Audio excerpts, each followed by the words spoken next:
जय Hind friends, मी आपणासमोर यशाचा राजमार्ग या प्लॅटफॉर्मवरून आपल्याला राज्यसेवा परीक्षा 2024 बद्दलची खूप महत्त्वाची आणि आपल्याला उपयोगी पडणारी अशी न्यूज आपल्या समोर घेऊन आलेलो आहे।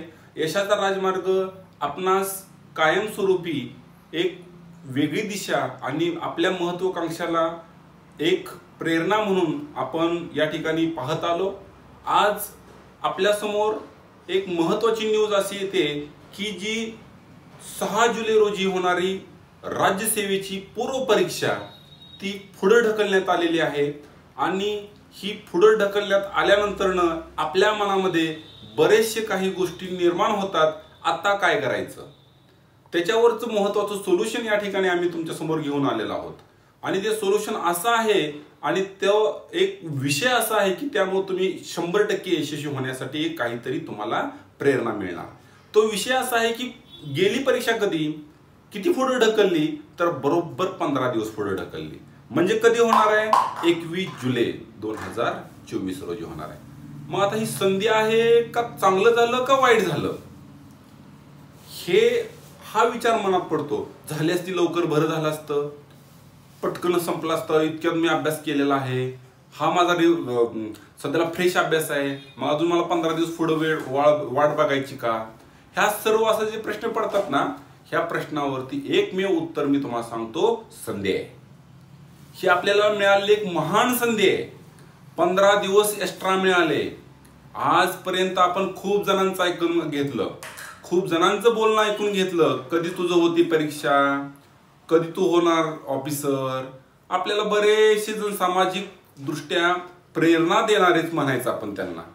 हे आपल्याला जे बोलतात, विचारतात आणि ज्या ठिकाणी आपल्याला कुठंतरी ठेच पोचते त्यावेळेस आपण अभ्यास केला विद्यार्थ्यांना। कधीही आजपर्यंत ऑब्झर्वेशन करून बघा।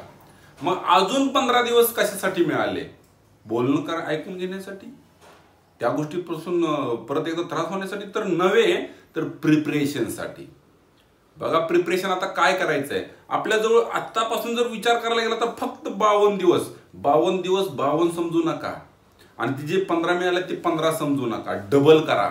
डबल करायचा अर्थ रात्र दिवस एक करा, रात्र दिवस एक करा, दिवस डबल करा।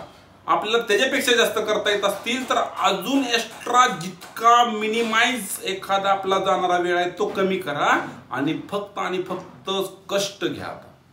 ह्या कष्टातून यश 100% मिळणार आहे। संधी परत नसते। संधी 15 दिवसाची मिळाली, 15 दिवसाची संधी मिळालेली आहे आपल्याला, तर त्या संधीचं सोनं करायचं आहे। मग कसं सोनं करणार, कशा पद्धतीने आपण अभ्यास करणार याच्याबद्दलचे अनेक व्हिडिओ आपण पाहिलेले आहेत। ते मी पुन्हा त्या व्हिडिओकडे जात नाही, परंतु आता आपल्याला ही संधी आहे। 15 दिवस आपल्याला एक्स्ट्रा वेळ मिळालेला आहे। या एक्स्ट्रा वेळेत लक्षात घ्या, या ठिकाणी 21 जुलैला काय आहे, 21 जुलैला एक्झाम आहे, परंतु अजून एक महत्त्वाची गोष्ट आहे, गुरुपौर्णिमा आहे। आजपर्यंत आपण आपल्या आई वडिलांना गुरु मानलो, आपण आजपर्यंत आपल्या शिक्षकांना गुरु मानतोय, आजपर्यंत आपण ज्यांना गुरु मानलं त्या गुरूंची गुरुदक्षिणा द्यायची वेळ त्याच दिवशी आहे।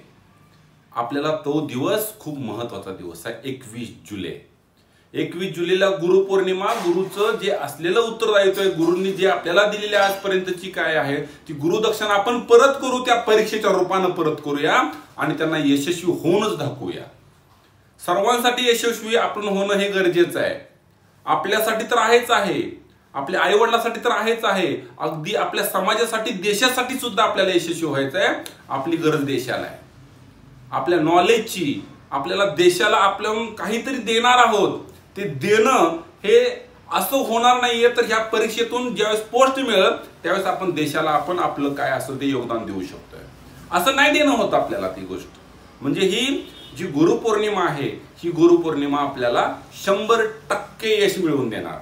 आपल्याला गुरुचा जो आशीर्वाद आहे तो कायमस्वरूपीच आहे। त्या आशीर्वादाने आपण पुढे चाललोय। आमचं एकच म्हणणं आहे, तुम्ही यशाच्या राजमार्गाला गुरु मानलेला आहात, तर यशाच्या राजमार्गाचं फक्त एकच म्हणणं आहे की ते म्हणजे यश मिळवणं।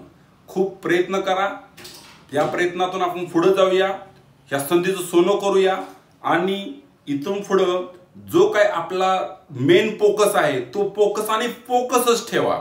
इतर कुठल्याही गोष्टी अगदी निकाल असू द्या लोकसभेचे, आता सध्याला त्या लोकसभेच्या निकालावरती एकही एक्झाम मध्ये परीक्षा प्रश्न असेल असं डोक्यातही आणू नका.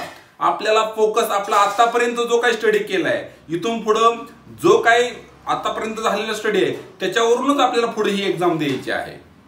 त्याचं प्रिपरेशन राहू द्या. एक्झामची क्वेश्चन पेपर तयार असणार आहेत.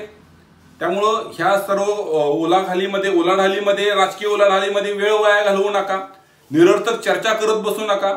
हे सरकार येईल, ते सरकार येईल, हे होईल, ते होईल. आपण येईल याचा विचार करूया. कोण येतील ते येतील सरकारमध्ये, पण आपण ह्या परीक्षेमधून निवड होईल याचा आपण विचार करूया. आपण पुढे जाऊया. या ठिकाणी इथंच थांबतोय. सर्वांना मी या परीक्षेच्या शुभेच्छा देतोय. जय हिंद, जय महाराष्ट्र.